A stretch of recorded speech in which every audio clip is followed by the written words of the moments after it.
Hello there, welcome to another YouTube video. I'm currently sitting in my room on my new old couch. It's new because I just got it, but it's very old. Got it for 350 bucks online and it looked like a total mess. But I cleaned it up and I'm very happy with it, so you'll probably see a lot more of it as I do these videos.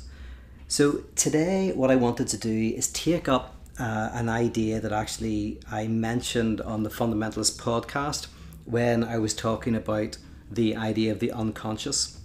And I mentioned Mobius strip. And I want to kind of unpack what a Mobius strip is and how that can help us understand the nature of reality. So this is a relatively heavy one. So get yourself a drink, settle down, and we'll see how we go. Hopefully I can keep your interest for the whole 20 minutes or 30 minutes or whatever it is. We're going to look at materialism. We're going to touch on a two-world cosmology, what that means. We're going to look at the nature of the subject, the nature of the holy, and end up making this practical by looking at how this might help us understand our obsessions and maybe even how to navigate our obsessions in a way that's healthier for us. So I'm basically saying that so that you watch to the end. I suppose you could fast forward to the end as well, but I'm going like there is a payoff, hopefully, to your personal life if you stick through all the boring theory. So first of all, I want to start with the idea of a two-world cosmology. And by two-world cosmology, I mean the idea that the universe is made up of two dimensions. So just to use this piece of paper as an example, this piece of paper has two sides. And in a two-world cosmology, there is a notion that there is kind of, it plays out in a number of ways, and I'll talk about philosophy for a start. In Descartes, the idea that there is a mind and there is a body. So there is a kind of a intellectual dimension to human beings, and there is a biological, bodily, physical dimension to beings. In Immanuel Kant, there is the idea of the phenomenal world, which is the world we know. And there's the noumenal dimension, which is what we don't know, the thing in itself. It's like we're recording machines, and we are recording reality, but the recording it reflects the type of machine that we are, the type of senses that we have. And so we can never experience the world as it is outside of our experience of it. And that's the noumenal. So there's the phenomenal and the noumenal. And in theology or religion, you have the sacred and the secular. Or you have the mundane and you have the holy. You have the kind of the plane of kind of reality, and then you have the realm of the gods or God. And in each of those two world cosmologies, of course, you have a certain dilemma, is that how do the two worlds interact? So in Descartes, you have, he theorizes the idea of a pineal gland, a gland that is in the mind or in the brain that connects mind with matter. For Kant, he talks about the sublime. The sublime is the experience that you have that the world is not everything. When you're walking maybe through a forest and you see a great waterfall, and you're overtaken by the beauty of the waterfall and the majestic scale of the forest. But it's not just the waterfall and the forest, it's like they hint at a world that you cannot see. So its greatness that you can kind of conceive hints at an echo of what you cannot see, and that's kind of the sublime. And so the sublime is this moment, this place, these places in our lives where we feel that the two dimensions are in some way overlapping, kind of negatively because they can never meet, but they collide in some way. And then, in religious terms, you would call this the paradox, someone like Jean-Luc Marion would say, the paradox is where the infinite and the finite collide. And then the paradox is basically the result of these two incommensurable worlds briefly meeting. They create weird phenomenon, which we call paradox. Or, you know, in New Age mysticism, it would be called a thin place. You know, these a thin place is somewhere where the two worlds are kind of like join in some sort of way. So there you go. So that, you know, that's very simple. We all know about the two world cosmology. Well, one more example, by the way, in psychology would be the conscious and the unconscious. The conscious, the subject that knows, that navigates the world, that reasons, and then this dimension that inside ourselves that we don't know, that causes us to act in ways that surprise us. We rationalize the behavior, but we act in ways that are not themselves rational. And in psychoanalysis then, you know, this is called a parapraxis, is where these two worlds meet, the conscious and the unconscious. A parapraxis comes from, you know, the word praxis means action, and para means kind of outside. So paramilitary means like it's a military organization but outside the military. So a parapraxis is a type of action that is outside normal actions. So the parapraxis is dreams, slips of the tongue, mistakes that we make, and that's where the conscious and the unconscious meet. Okay, so then the other worldview that we all kind of know is the critique of this, which is the idea that no, this two-world kind of two-tiered universe is a relic of superstition, and that there is no evidence for it. There is no way that we could ever make that claim. So you see this at its most extreme maybe in positivism. You see it in kind of Nietzsche's more positivistic work, in Human All Too Human, where he says that we are thinking within our brains. And so of course we know there are limits.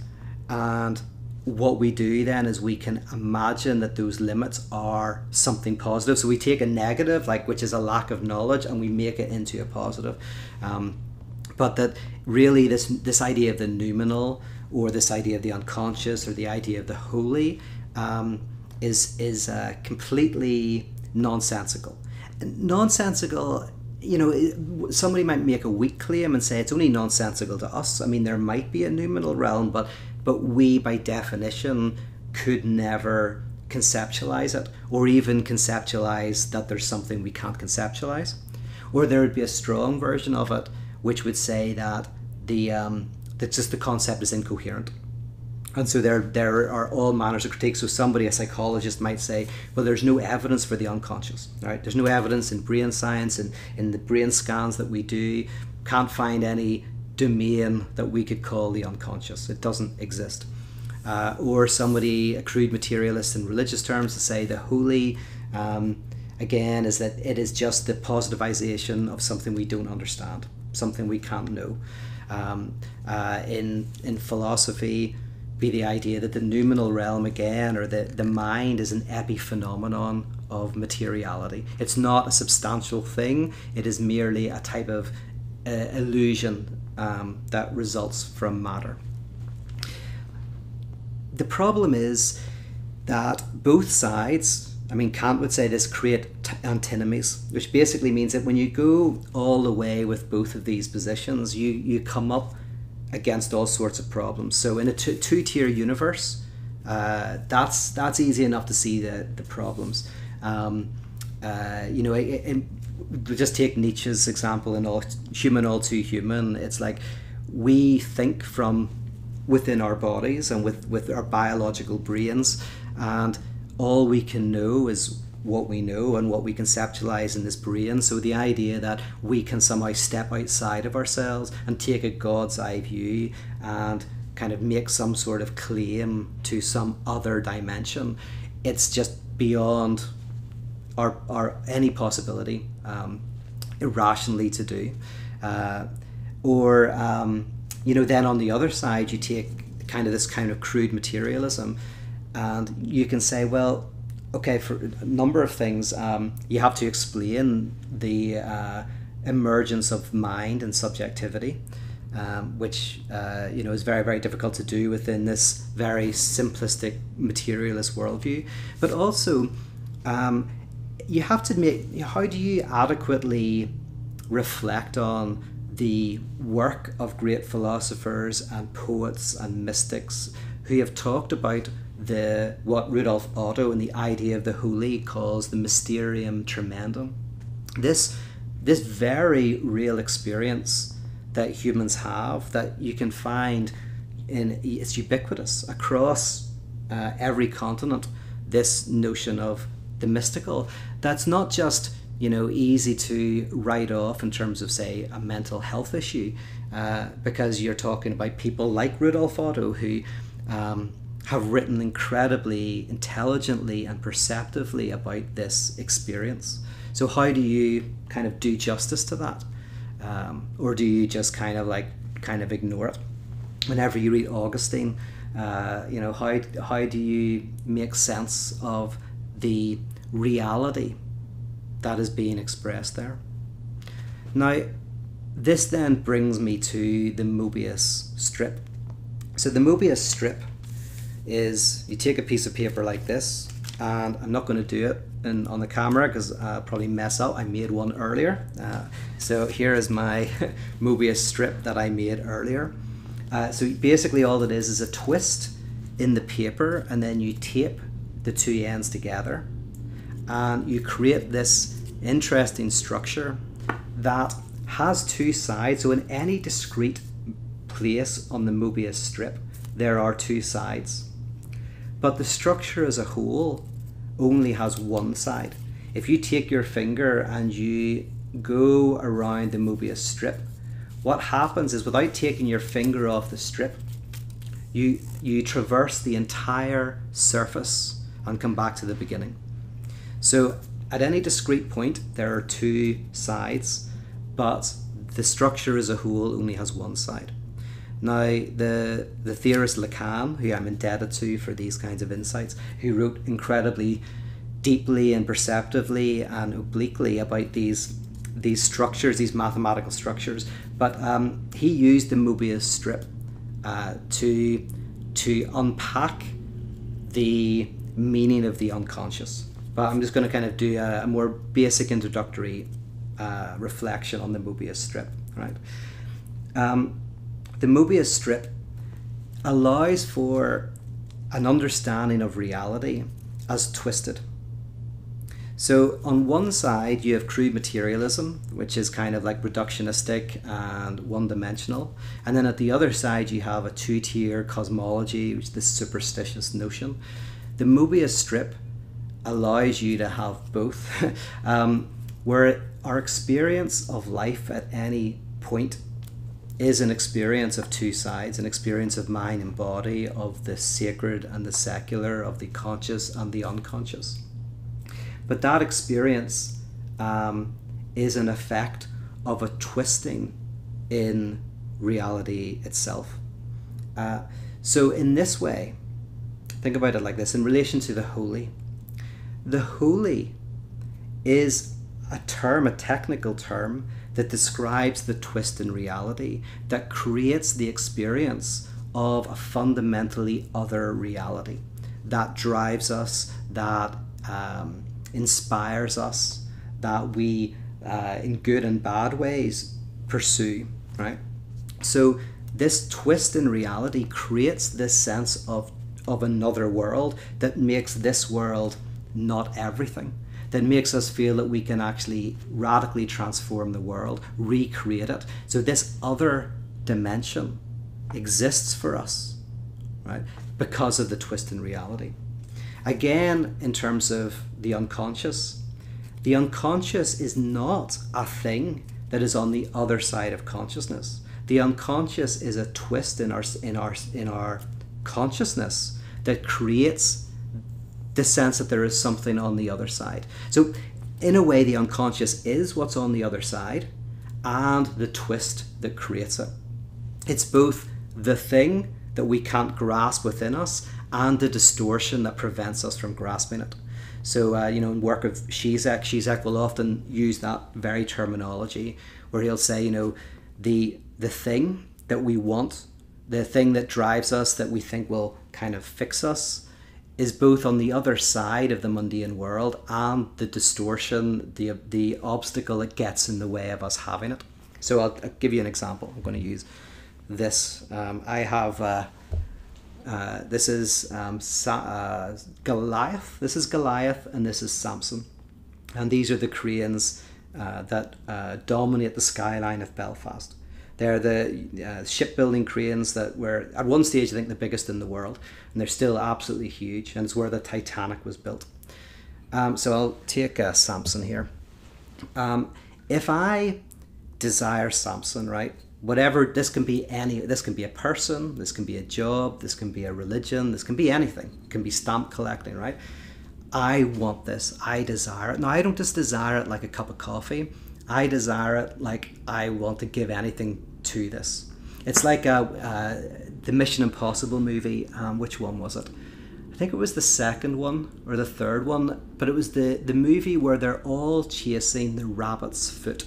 If you remember, it's what happens is some baddies kind of want this thing. We don't know what it is, but they really want it. And so the Impossible Missions Force, they are trying to get it first. And the whole movie revolves around the attempt to get this thing. And we never learn what it is. It's very clever. It's a really clever move because in a movie, Alfred Hitchcock called it the MacGuffin. The MacGuffin is something in the film that everyone will do anything to get.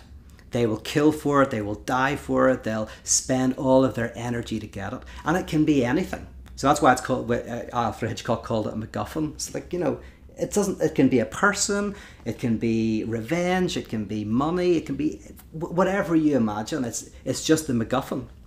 So this Mission Impossible, I love how they did it. They actually didn't even name the MacGuffin. They literally had a void at the center of the movie that generated all of the action. And at one stage, one of the characters describes this MacGuffin, what they call the rabbit's foot, and he says that he calls it anti-God. And he said, my lecturer once said that if you ever find something like this, something that, what a terrorist group wants this bad, it's anti-God. And of course, anti-God has the connotation of antimatter, the nothingness itself, that which is an absolute lack. And so it's a little playful hint that this is anti-God. This is a nothingness at the very core of the movie that gets everything running. I was hoping when I was watching it originally that they would that would be the twist. I thought what would be clever is if they had a misunderstanding at the core of the movie, that the bad guy misheard some sort of like maybe coded message about this object, and so took it as something really important because he was like, the government really want this, therefore I should get it. And then the government finds that this terrorist really wants this thing, and so they're like, oh my goodness, if it's that bad, we need to send the IMF team to go and get it. And so then you would literally have a movie where everything happens for nothing. But this then is what stands in for the nothing for me, Samson, and I really, really want it. So it is on the other side of my reality. It is the holy. It is the holy other thing that promises satisfaction, completeness. It is the sacred object. And it is, as I say, because I don't have it, it's over here, it's what I want. But then I, through saving up my hard-earned cash or planning a heist, I get the object that I really want. So, you follow this along and you get to the other side, and now I have the holy other object. But now that I have it, it's mundane. I realize that it's not holy other, it's just a thing, right? It's like, it's the MacGuffin. Now, that doesn't mean that I'm freed from this dimension, because now I'm just going to have something else on the other side that's holy, right? That I'll then start to pursue. So maybe someone's house hunting and they really, really want a house, and they think, if only I get this house and I can settle down, I'll be happy. And then they get the house, and it's just a house. It's maybe a nice house, whatever, but it's just a house. And so maybe then they go, I want a bigger house. And so they start to look and they see another house. Oh, if only I could have that. They go around, and if they get it, then they look around and go like, I want a house in a different place, or I want to get two houses. I want to have a summer home. And so there's another thing on the other side of the twist. There's always this wholly other dimension that seems apart from our mundane existence, that promises something really truly wonderful if we could only get it.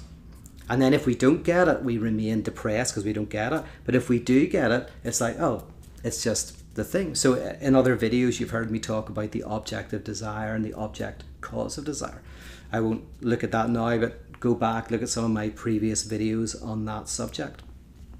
Now, what happens is you have religious perspectives that want to promise that you can get rid of this twist in reality by getting the thing, right? So there are religions, you call them religions of the pleasure principle, religions that will give you the thing that will make you happy, give you access to the holy, give you access to, like in philosophical terms, you get to see the real, whatever, right? And there are religions of the reality principle, religions that say, no, you've got to give up this frenetic pursuit of desire, because it's that which actually destroys us. It's this frenetic pursuit of this otherness that will satisfy us that actually causes problems.